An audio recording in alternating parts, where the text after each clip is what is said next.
Seguimos aqui falando a respeito da ressurreição. Neste quarto vídeo, estávamos falando agora há pouco, 1 Tessalonicenses 4, verso 3 ao 17.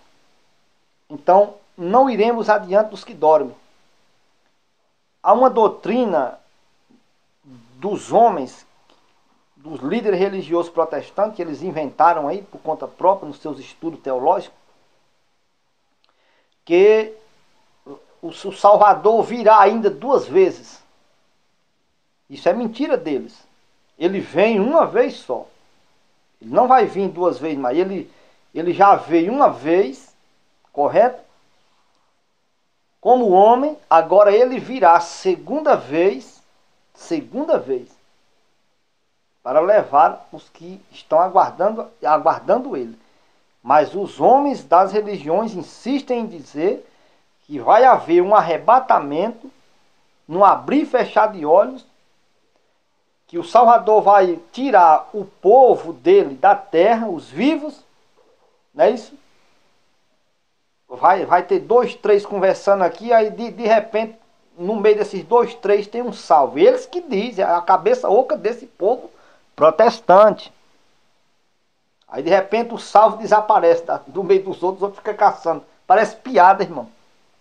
Isso é molecagem desses canalhas, desses caras que não querem nada com o Salvador. Entende? Não diz isso a Escritura. A Escritura diz assim, para que eles sem nós não sejam aperfeiçoados. Não vão. Hebreus capítulo 11, verso 40. Correto? E essa questão de arrebatamento, não abrir e fechar de olho, é mentira deles. Paulo falou isso em 1 Coríntios, capítulo 15, versículo 51 e 52.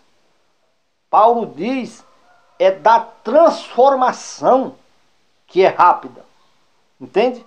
Não é do arrebatamento. Por quê? Senão entraria em contradição, correto, com o que está escrito em Apocalipse, capítulo 1, verso 7.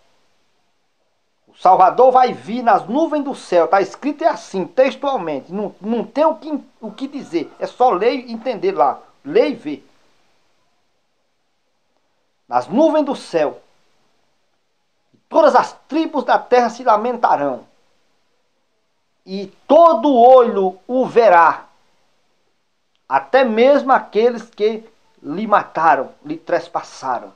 Aí como é que ele vai vir tirar o povo e ninguém vai ver ele? Meu amigo, isso é conversa fiada.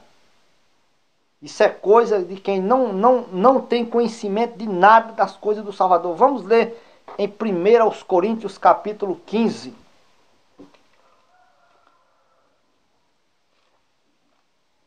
1 Coríntios capítulo 15.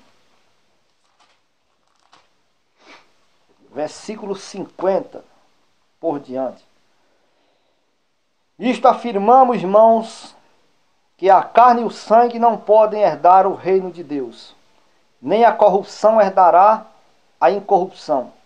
Eis que vos digo um mistério, nem todos dormiremos, mas transformados seremos todos. Nem todos dormiremos, mas seremos todos transformados. Não está falando em arrebatar aqui não, viu, irmão? Transformação, preste atenção aí. Verso 52. Seremos todos transformados num momento, num abrir e fechar de olho, diante da última trombeta. A trombeta zoará, os mortos ressuscitarão primeiro. A mesma coisa que ele disse em 1 Tessalonicenses. Está tudo certinho. Errado é vocês, protestantes e pastores religiosos. Num momento, num abrir e fechar de olhos, ao ressoar da última trombeta. A trombeta zoará, os mortos ressuscitarão, incorruptível, e nós seremos transformados. Porque é necessário que o corpo corruptível seja revestido da incorruptibilidade, e o corpo mortal se revista da imortalidade. Onde foi que falou de arrebatamento aqui, irmão? Então, o que vocês dizem não tem nem pé, nem cabeça, nem mão, não tem nada. É só puramente fanatismo vosso. Entendeu? Então aqui Paulo está falando da transformação. 1 Tessalonicenses ele diz lá, De modo nenhum, nós os que ficarmos vivos para a vinda do nosso Salvador, iremos adiante dos que dormem, falando dos salvos. Jamais iremos adiante dos que dormem no pó da terra. Entende? Porque ao soar da última trombeta, da voz do arcanjo e da trombeta do Altíssimo, os mortos ressuscitarão primeiro. Ressuscitarão primeiro.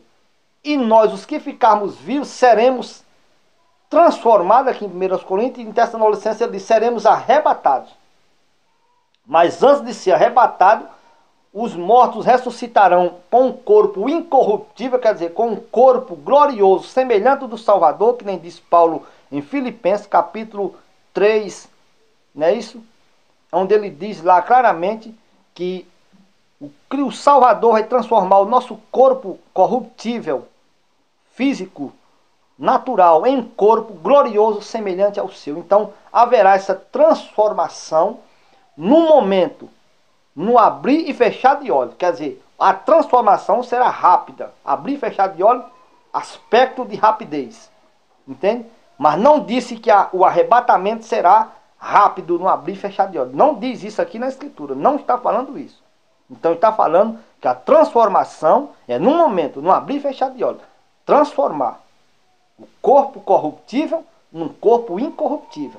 Tanto dos que dormiram no pó da terra, na esperança da salvação, dormiram salvo, certo? Vão ressuscitar com um corpo transformado, glorioso, semelhante ao do Salvador.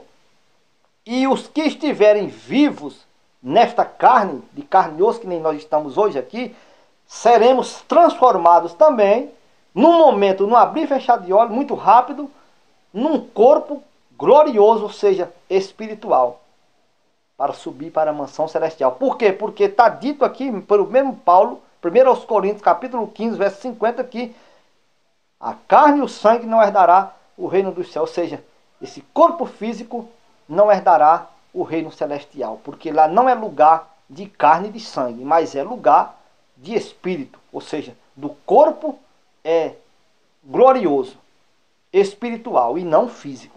Você entendeu? Então, realmente, os que dormem no pó da terra vão ressuscitar na vinda do Salvador. Os que tiverem feito bem, ressuscitarão primeiro, para a ressurreição da vida eterna. Os que tiverem feito mal, ressuscitarão também, logo em seguida, para a condenação. Assim também, quem estiver contrário à vontade do Salvador, estão dormindo, os que já morreram no pó da terra estão dormindo, ressuscitarão com um corpo tenebroso, para ser lançado no lago de fogo. Os que tiverem vivos também na volta do Salvador, na desobediência ao Salvador, serão transformados também num corpo semelhante aos corpos tenebrosos para ir para a condenação eterna.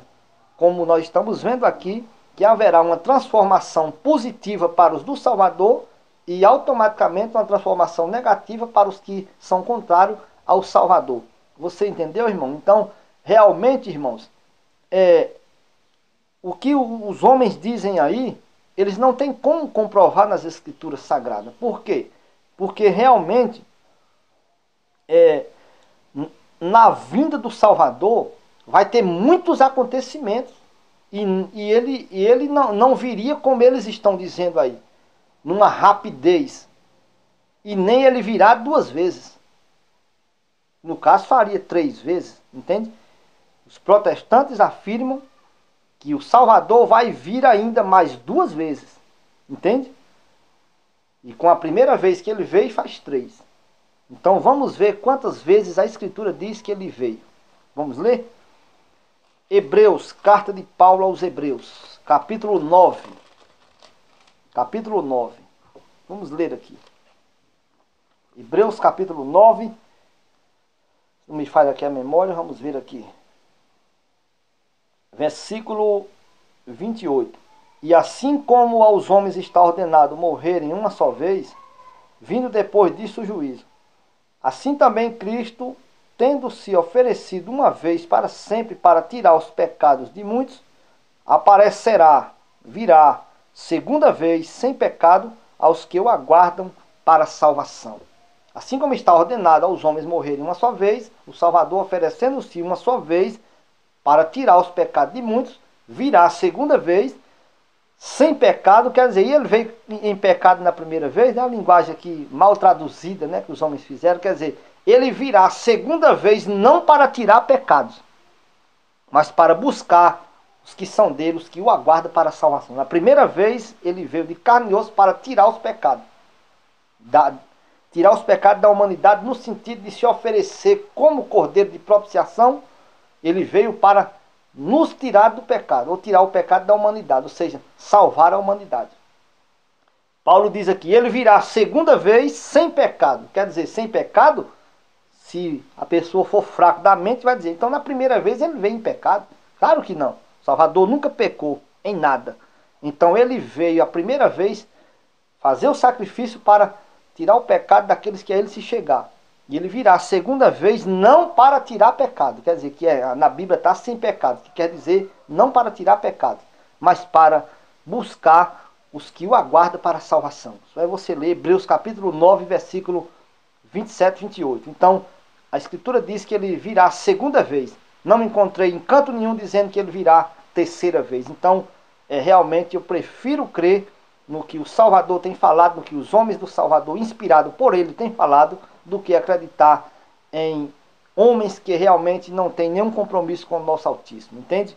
Então, realmente, irmão, vai haver todo esse processo na vinda do nosso Salvador, ressurreição, transformação e arrebatamento. O que é arrebatamento se não tirar? Vou arrebatar essa caneta. A caneta está em cima da Bíblia. Eu vou arrebatar, vou tirar ela. Tirei. Simplesmente isso. Não é o que eles fazem, montam uma coisa tão, tá entendendo? Para enganar as pessoas, para tapear as pessoas. Não, irmão, arrebatar é tirar. O Salvador vai vir quando cumprir todo o processo da sua vinda, entende? Quando concluir tudo na sua vinda, então ele vai arrebatar, tirar o seu povo da terra e levar para o céu. Tantos que estiverem dormindo no pó da terra não estão no céu, irmão. Não é isso? Eles lá em Israel pensavam que Davi tinha subido para o céu. Pedro disse a eles em Atos 2:34, porque Davi não subiu para o céu, irmão. Então eles pensavam que Davi tinha subido para o céu quando morreu. Pedro disse, Davi morreu e está aqui sepultado no meio de nós até o dia de hoje. Ele não subiu para o céu, ele estava falando da ressurreição do Salvador. Que os israelitas pensavam que Davi estava falando dele próprio, Davi. Que disse o Senhor, o meu Senhor, assenta-te à minha direita. Quer dizer, o Criador, né, dizendo, Davi citando. E disse o Criador ao Salvador, assenta-te à minha direita. E o povo de Israel pensava que era Davi que tinha ressuscitado, tinha morrido, ressuscitado e ido para o céu, sentado à direita do Todo-Poderoso. Então não é isso. Então, entende isso? Então, ou seja, os mortos estão dormindo no pó da terra, sejam eles dormidos na perdição, como dormidos na salvação, na fé no nosso Salvador, entende? Então, segundo o que eu li, nosso Salvador disse, ninguém subiu ao céu, senão aquele que é do céu desceu. Se ele disse, ninguém subiu ao céu, senão ele, então vai acreditar nele. Entende? Ah, mas Elias, rapaz, Elias é João Batista, meu amigo. Elias não foi para o céu, não. Ah, mas a Bíblia diz, eu não quero saber de Bíblia, não, meu irmão. Eu quero saber do que o Salvador disse. Pronto. Entende? Entende o que eu estou dizendo? Se o Salvador disse que ninguém subiu para o céu, como é que eu vou dizer que Elias foi para o céu? Ah, mas lá está escrito que ele subiu numa carruagem de fogo. Também está escrito o Salvador dizendo que o Elias é João Batista. O João Batista é Elias. É você. Você nunca leu, não? Você nunca leu? Malaquias profetizou. E virá Elias adiante da face do Salvador. Elias veio, João Batista é o Elias. Quando o Salvador descia do monte da transfiguração, os discípulos conversando com ele, disse, os fariseus disseram que Elias vem primeiro, antes da tua vinda. O Salvador disse, ele já veio. E eles não conheceram. Aí eles entenderam que o Salvador estava falando do João Batista. Entendeu agora? Então, realmente, irmão, não faça confusão. Saia da confusão que é melhor. Então, realmente, todos os que dormiram, morreram, estão sepultados no pó da terra. Entende? O profeta Samuel era um homem, dormiu salvo. O Saul foi lá com aquela feiticeira e Samuel disse, por que me fizeste subir? Subir de onde? Ele estava no céu para descer para a terra? Não, subir da terra, ele estava sepultado. Só é você ler. 1 Samuel capítulo 28, versículo 15 e 16. Então, ficamos por aqui e crendo no que o Salvador nos disse é melhor do que crer em heresias que os homens estão falando por aí. Ficamos por aqui.